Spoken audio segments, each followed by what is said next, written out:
কলকাতার হৃদয়ে অবস্থিত এক অলৌকিক স্থান, যেখানে প্রতিটা মানত, প্রতিটা প্রার্থনা সত্যি হয়ে ওঠে। এই সেই স্থান, তারা মায়ের দরবার।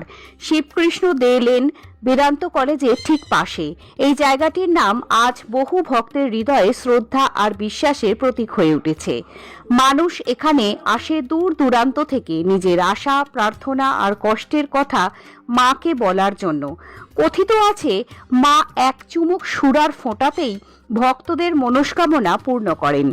এ এক বিরল আচার, যা যুগ যুগ ধরে চলে আসছে এবং আজও তার মাহাত্ম্য কমেনি এতটুকুও।